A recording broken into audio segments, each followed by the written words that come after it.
Everything is all right.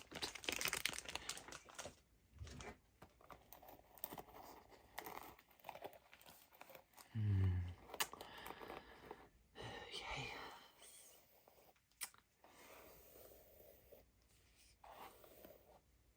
Gilbert. God, is that you? Gil, repent from your sinful ways, and you will receive paradise.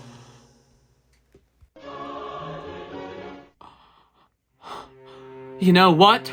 I'm sick of this! Oh, what the hell's up with him? I'm gonna become a conservative now. I'm gonna wear a cowboy hat and boots and go herd some sheep in Montana and maybe spend a night or two with a hot cowboy in a tent just so we can be manly with each other. God damn it, get out of my face! God, I love my life. Wait a minute. How do you use this thing? What?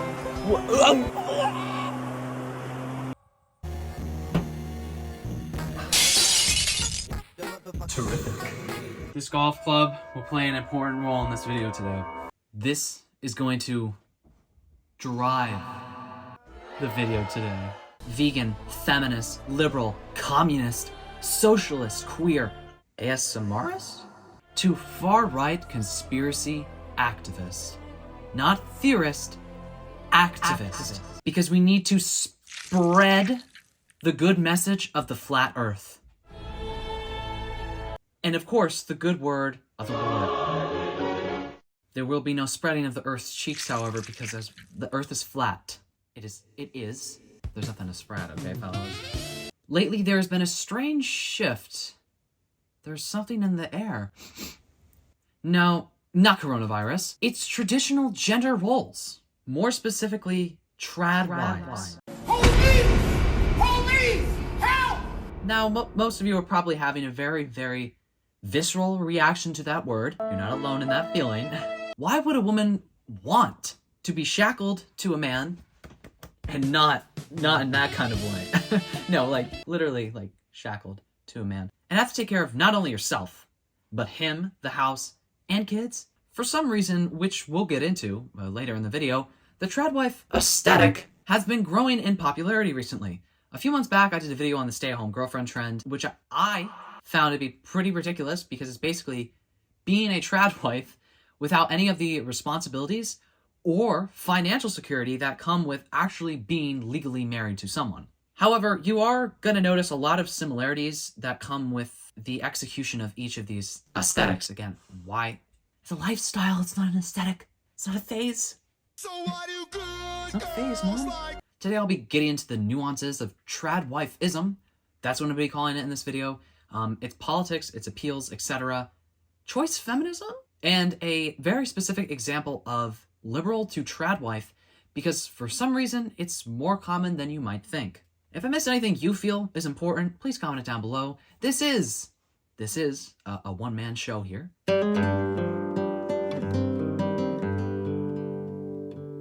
Tradwife is short for traditional wife. More specifically, the tradwife subculture is based on advocating traditional values of the past, and in particular, a traditional view of wives as mothers and housemakers. Homemakers, they're not making houses. No, a woman's job is not to be a carpenter. That's a man's job, I'll tell you that much. It's a man's job sawing some wood. Let's get a saw on wood. What? Think of the 50s and all the good things that come with it. You know, the cars where if you got in a collision, you would most likely die. The fashion, that was good. The fire hydrants that they would use to spray down minorities. The credit cards that were solely in the name of the man and the marriage. You know what? I think you get my point. When people think of tradwife, not a lot of good things come to mind. The 50s is not associated with a great time for most people, including women, which is why it's confusing that people are idealizing that time. But this is probably why most people advocate for the phrases stay-at-home mom or stay-at-home wife if you don't have kids, since tradwife typically coincides with not only being socially conservative, but also preaching those ideals to people. It's not just the gender roles, it's also the social conservatism of it all that is being idealized, if that makes sense. An example of the tradwife culture is a TikTok influencer named Estee Williams. I'm using her as an example because, as far as I know, she did not fall into this pipeline of liberal to tradwife. And from what I can see, she doesn't talk politics. Though, one could argue that by simply partaking in this culture, you are influencing, that's what the word influencer means, a socially conservative ideal. I do like the idea that we are elevating the kinds of work that women do in the home to something that we want to see, to something that is aspirational. Piazza says, the dangers in that are when you say, this is the only thing a woman should be doing, the only role that a woman should be playing. It's also hard not to take notice that almost all of the tradwives I see online are of a certain complexion. I don't know. They're mostly white, cis women. And I think it's easier to appeal to that demographic of women because, well, it's kind of obvious. While most of these tradwives are white women, a growing number of black women, many of whom say that traditional marriage is the key to black women's liberation from being overworked, economic insecurity, and the stress of trying to survive in a world hostile to our survival and existence. More and more black women on TikTok say they often feel that they've been scammed by feminism and professional ambition, choosing instead to direct their energy towards championing the idea that a woman's place is in the home, cooking, cleaning, and raising children. Disproportionate incarceration rates for black men force many black women to raise children alone, and the list goes on. All of these unfortunate circumstances demanded black women to assume both a masculine and feminine role, often at a young age, completely stunting the growth of our feminine and causing our soft nature to harden. The idea that black women should aspire to traditional marriage as a way out of capitalist exhaustion is a deeply flawed one, as these are the same systems that excluded us, and now this feels like another means to control us. For obvious reasons, I can't really speak on the sub-nuances. Is that a word? It's a word today. Write it in the fucking dictionary. Of tradwifism. I can't speak to the nuances of tradwifism when it comes to being a black woman, or being someone who's not white, period. I think this whole topic in general is very complex, and I don't think me, the funny guy, right? I was always the funny guy in class. You know what they say about funny guys? Not that. I mean, the other thing. Yeah, I don't think me, the funny guy, can cover the racial aspects of tradwifism very well. So if you have anything you'd like to comment, anything you'd like to add to that, let me know. Estee makes content like how to be a tradwife, day in the life of a traditional wife, independence doesn't equal fulfillment. You get the gist. A bunch of stuff about that thing. My personal favorite is this video we're gonna watch.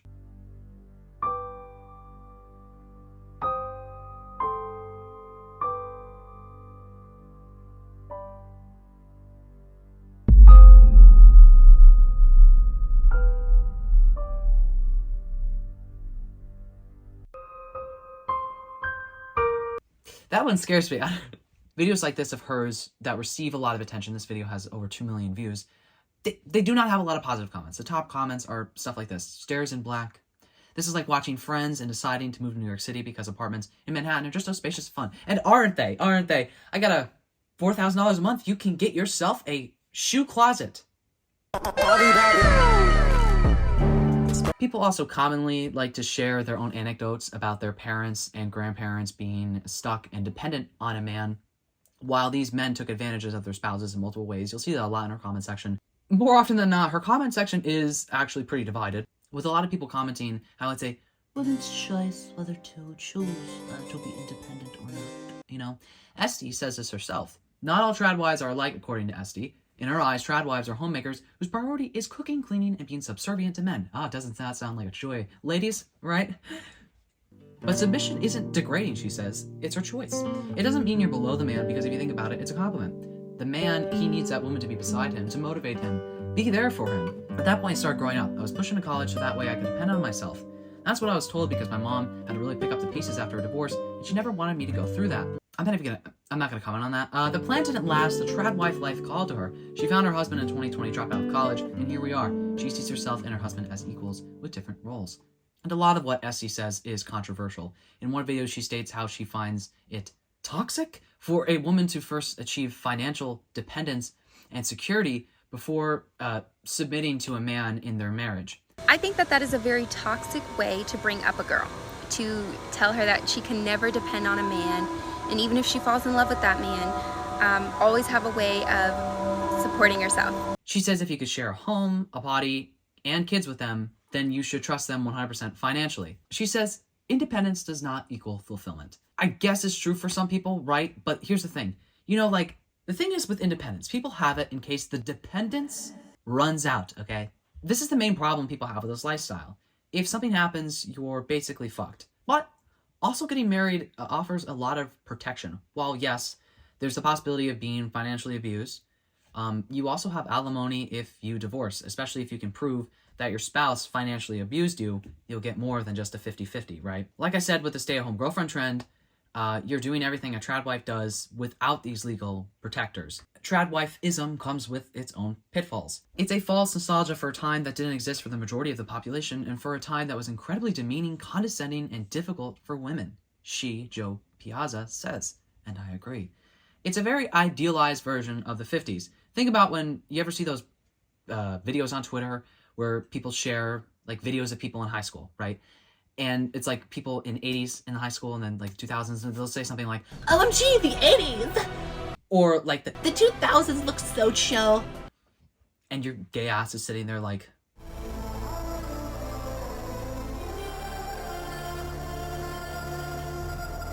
or maybe you're Black or Muslim, because we know that the 2000s were indeed a great time for Muslims or brown people in general, right?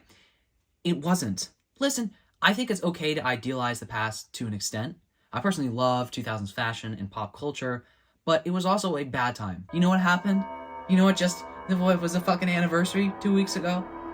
9/11.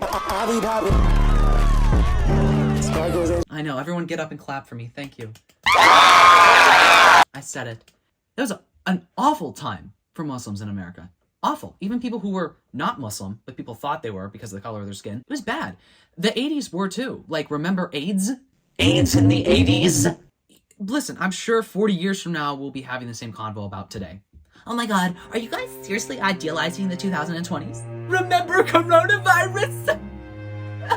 How could you do this? So many people died. Like, again, to idealize it to an extent is okay, but a lot of people have problems with actually like putting yourself back into that time and place, like Estee does in her life.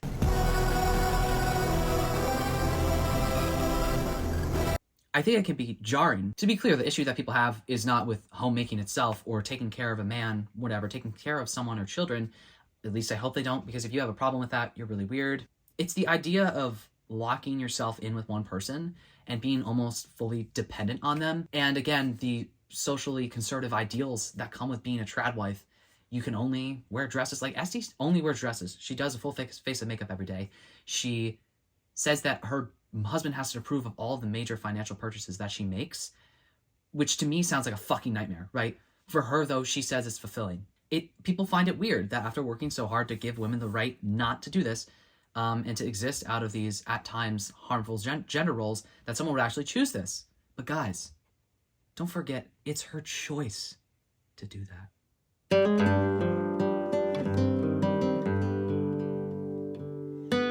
While researching this video, I found this TikTok that perfectly encapsulates why people have a negative reaction to the tradwife movement. Yes, it's a movement now. Run. A huge aspect of feminism is the idea that women have the choice to be a gaslighting, gatekeeping girl boss or to be a stay-at-home mom.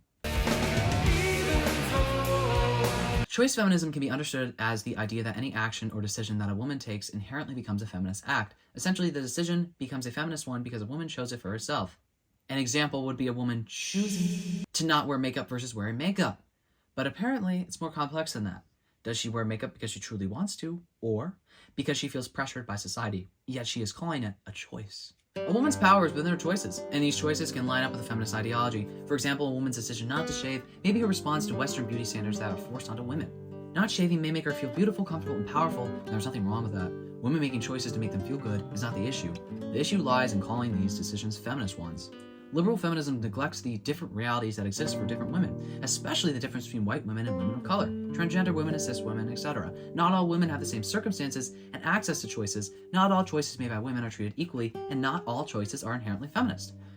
Women who shave for themselves are still placed under the male gaze, which implicates and influences their decisions. Why would you shave for yourself if men don't? Which makes sense, right? There's probably there might be a internalized reason why you're choosing to shave your legs. Is it just because I like my legs smooth? To me, it might be just that. Like, I personally have a lot of issues with the critiques that people have of choice feminism, because I do think that women's decisions are often like really overanalyzed. It's kind of annoying. Like, you shave your legs, someone's like, "Whoa, are you doing that because the patriarchy tells you to? Huh?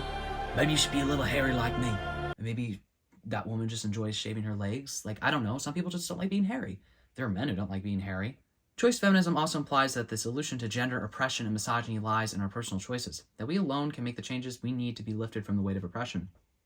This is not the case. Misogyny and the patriarchy are systemic issues that require movement, organizing in order to make real changes and differences in the way that women experience their lives everywhere. This is sort of similar to, I think, environmentalism.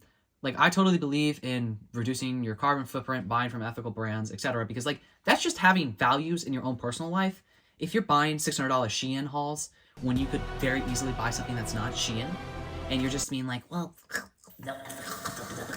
you have no personal values. Like, let's just say it straight, okay? Those values are important. At the same time, Kylie fucking Jenner is flying her little private jet to fucking Timbuktu every fucking weekend. So why the fuck should I feel bad about buying my new TV, huh? I shouldn't. I deserve it. We need serious systemic change to fix the issue of climate change. Why do I keep this? This is where I agree with the criticisms of choice feminism. There's more to be done than just letting a woman choose to be a tradwife instead of forcing her into it.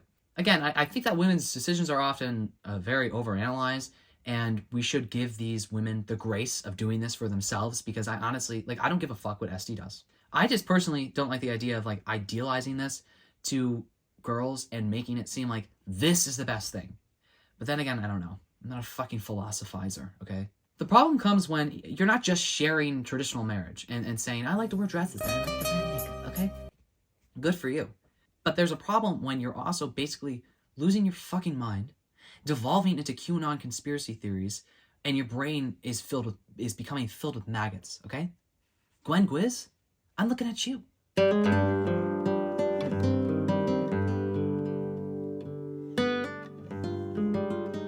GwenGwiz ASMR, you might know her if you frequent the ASMR YouTube sphere. I do. I love ASMR. Oh my god. I love it. Gentle whispering ASMR.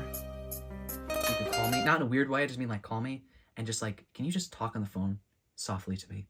I think I did watch one of Gwen's videos in the past. A lot of them have been taken down, but one of them I vividly remember. The video was literally just rolling a joint ASMR.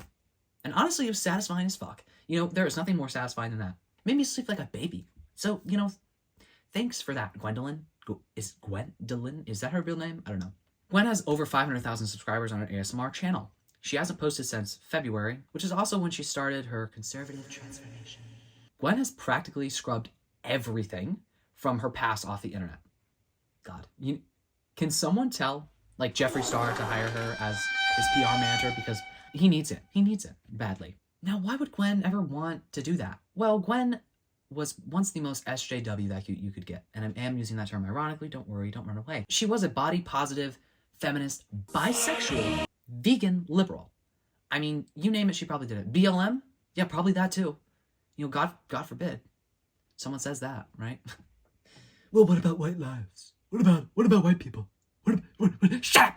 I found sparse evidence of her past ideologies, mostly on Twitter, because we know that website doesn't forget. Probably the worst thing she ever retweeted, though, was Shane Dawson's proposal. Can't forget that. Forgive everything else, but I can't forget that. Gwen was sexualized a lot on her ASMR channel because women can't whisper without it being weird. Hey, fellas. Fellas, do you like it when a man talks low in your ear? Do you like that? You like it when I whisper real low in your ear? Eventually, Gwen started OnlyFans. I don't know if this was because she felt pressured to do so or because she actually wanted to. Maybe she saw an opportunity in making money off of it since so many people were hot and heavy when she did kidnapping ASMR roleplays. Her OnlyFans was active up until last week. I had it saved in my bookmarks, clicked on it, it's gone. It doesn't exist anymore. I can't find it, unfortunately. No, I'm just kidding. I did not actually purchase it or anything. No, seriously, I actually didn't. I wouldn't do that. I feel weird talking about someone if I see them like that. It's just not... I I think that would be weird to do for the video, so we're not going that deep into the rabbit hole. As you can guess, she does not believe in sex work anymore. Your body is a vessel of God. And I also feel called to encourage girls that are maybe considering it to not do it. And I also feel called to encourage everyone to stop watching and supporting it. It's just funny to me because Gwen was reportedly making up to 80,000 Canadian dollars a month on her OnlyFans, and I just like... That whole thing is actually a pretty big controversy in the conservative woman sphere, the womanos sphere, if you will, debating whether Gwen it can really change her opinions if she's really as trad as she claims to be. Guys, obviously she isn't. Like, I don't know how to tell you this. Either she's going through a major fucking episode up here, or she's just grifting, because to have like a complete 180 in your views almost overnight is fucking crazy. If we don't like when cancel culture progressives are quick to excommunicate people from their side of the aisle based on past behavior, we shouldn't let ourselves become similarly aggressive ideologues. Is that how you say that? Not all of us can have the most squeaky clean reputations, so we're doing ourselves a disservice by isolating converts. That's a quote I got from a great article that also said transgenderism was a serious threat to a woman's existence. So, you mean, take what they said with a grain of salt. I just find it funny that they're like, well, you put your nudes on the internet, so fuck you, right? It's not very Christian of you, is it? She could be baptized. Rebaptize her in the name of God, Father, Son, and the Holy Spirit. Come on. She can be forgiven, guys. If you think Hitler can be forgiven, I think Gwen can be forgiven for posting her nudes, okay? Gwen has a second channel called Growing with Gwen, where you can see a few remnants of her past, such as try-on hauls. God, I miss when it was normal. Now she's recently posted more content like Q&As and vlogs. Gwen is very much idealizing this grow your own food and meat and live off the land. You know, if the Wi-Fi is going to go down, I want to be able to grow my own food. I want to have food. Gwen, are you going out there and digging a root cellar? Do you even know what a fucking root cellar? Do you know how to do that? You know, allegedly Gwen isn't growing and raising any animals of her own. You know why? Because that shit is fucking hard. Please, Gwen, can you release a vlog killing my first cow with a shotgun? Because now that would be crazy. Like, from vegan to meat eater is already crazy enough, but vegan to killing my own food is absolutely bonkers. I'm sorry, I'm going sidetrack, but like, I love when people idealize this thing, when conservatives are like, yeah, live off the land, yeah, hunt my own food and shit. Bitch, you know you don't. I tell you, 99% of those people, first of all, have never, ever went hunting in their life. Second of all, if they have gone hunting, you know what they did? They sat out there for 8 hours and they did not get shit. They don't know how to actually hunt. They've never even fucking grown a garden, probably. You know how hard it is to grow a garden? Did you feed just yourself? Like, actually only live off your own food? It is hard. These people think, yeah, well, if the Wi-Fi went out, if everything just went down, I sure as hell would be... No, you wouldn't! The vast majority of tradwives on the internet are incels cosplaying. Real tradwives wouldn't have the free time to occupy the internet like this, commented a Reddit user, In one Q&A, Gwen says that she didn't feel fulfilled while making her past content, which makes sense, totally cool. She says how she didn't like the consumerism aspect of it, etc. Like, totally understandable. But it's not all happiness and rainbows. It's not just, I didn't feel satisfied, so I'm going to make some different content now. I want to live like a farm life. It's not just that. She goes on in this video to compare abortion to killing a baby after it has been born, because as we know, that is the same thing. It is the same thing, of course, which is wild since she used to be fully pro-choice. Of course, you can't have a right-wing grift unless you're also transphobic. Guys, come on. This is just the law of the land. In one video called Controversial Opinions, which is it really controversial if you're just spouting the same fucking nonsense that every other right-winger is saying? I don't think it is, right?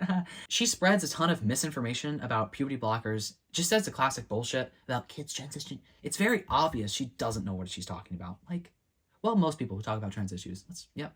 Again, Gwen isn't just picking and choosing the idealized parts of tradwifism. She's also spreading the white, cis, straight, conservative ideologies that come with it. While there's some tradwives, including women of color, who simply hold conservative beliefs on the roles that men and women should occupy in relationships, she said some of the alt-right use tradwife aesthetics to recruit white women into the movement. Such influencers promote a contempt for modernity and feminism, as well as a desire for an idealized and implicitly coded white past. If you're a white influencer who's espousing these things, there will be a quite pleasing overlap with how many the white supremacists configure gender politics, because it coincides with a lot of the alt-right theories about what has gone wrong in the West, says Kelly, who is also the UK correspondent for the podcast QAnon Anonymous. Yeah, it's a whole make more white babies thing. it's scary. When you're falling into that belief, the tradwife lifestyle, you could very quickly fall into that pipeline like Gwen did. So after all that, why don't we have a look at some of Gwen's TikToks, which at the moment is the platform that she is the most active on and has gotten the most virality on.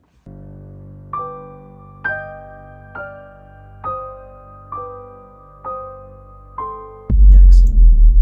Is that not just the whole like plot of The Handmaid's Tale? I'm gonna make more babies. Except it's worse, because she's a white woman. She's like, I want to make so many white babies. I want them to be fucking porcelain. I want them to have big almond eyes, too. Ooh, a frothing in the mouth. All those babies that are going to be white. I'm a simple girl. Always loved the countryside. It's all I've ever known, really. The chirp of the birds in the wind under my skirt. I'm sorry to tell you this, but those are three zucchini, not just one. I can count 1, 2, 3 zucchini. Right. I'm sorry. I forgot you probably don't believe in school, so it makes sense that you can't count on your hand. Homeschooling your kids, that's going to be a good thing, isn't it? Yeah. I hate, again, another tirade. Like, she's so obviously in, like, a suburb. Like, I'm not fucking stupid. Like, no, you don't have a fucking fenced-in yard if you don't live in a suburb. You're not a country girl. You live in some suburb in fucking Canada. Like, it's... Are you talking about Marie Antoinette? Yeah. I heard a thing or two about her. Is a seat taken? No, it's not really a seat. Yeah, she's gonna build a self-sufficient community with that 1 zucchini. That's gonna feed everyone for a few weeks, I think. Switching sides. Well, okay, Gwen, you want to work on a farm. You know what? There's a lot of on a farm. There's a lot of rusty things around. Maybe you step on a rusty nail, and maybe that develops into tetanus. Maybe you die. Because without treatment, 1 out of 4 people die. Of course, you don't believe in vaccines, so that's not going to prevent it. And no doctors, of course, because Big Pharma, they only lie to you. So you have a very, you have a 3 out of 4 chance of living. I guess it's higher than the 1, but you never know. Unless you've been living under a rock, then you know how beneficial and how good for you liver is. And even though I know that, I really struggle to add liver into my diet on a regular daily basis. Oh no. Oh fucking no. Not liver, not him. She's turning into the female liver king. The liver queen! Run! This is what she means by a self-sufficient community. More babies, more meat, more children to eat. No. This is why she doesn't believe in abortion. She wants a baby stores. Oh my god. I don't know what to do with the information I just heard.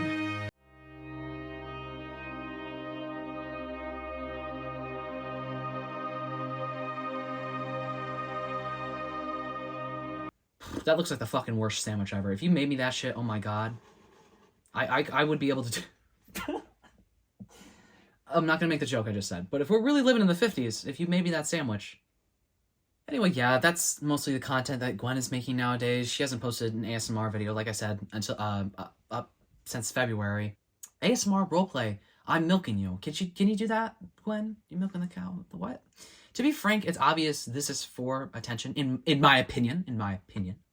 I think it's great to find happiness in homemaking and whatnot, but let's just be honest. She's mostly just talking out of her ass when it comes to it. I don't think she knows what the fuck she's doing, especially the right-wing grift. Like, girl, who are you fooling?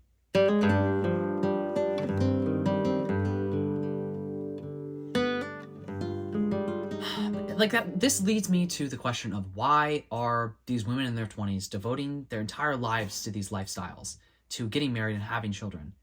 Gwen excluded because I think she's a bullshitter. Why? While the lean-in girl boss movement of the early 2010s encouraged women to do more and work harder, critics characterized it as an elitist and out of touch. By the time the pandemic hit, women were up against an always-on work culture, stagnating wages, and an eroded social safety net, with a now worsening caregiving crisis. In a society where women already shoulder the majority of unpaid domestic work, staying at home to focus on the household full-time might be preferable, though it is also a privileged choice. Rather than recognizing crisis of childcare and overwork as structural problems, tradwives typically point the finger at feminism. Roddenberry said, "It's not particularly surprising that tradwives consider themselves to be anti-feminist, given that their fixed notions of gender and glorification of quote-unquote alpha males are precisely what many feminists have long fought against." I think, personally, a lot of women are jaded with their current lives and see fulfillment more in this traditional lifestyle for many different reasons that I also can't personally comprehend. Conditions for young people are quite bad, frankly, said Kelly, nodding to the slower economic growth that younger generations face today. This pushes young people into a tendency to look back at the past with rose-tinted glasses. I agree with this.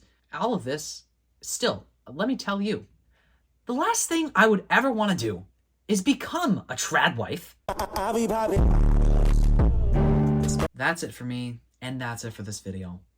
I hope I covered everything I possibly could.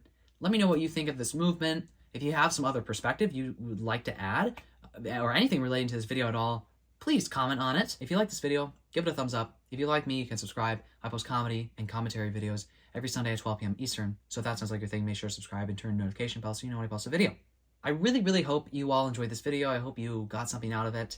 I hope you got a laugh out of it. And I hope I see you in the next one. I better. Bye.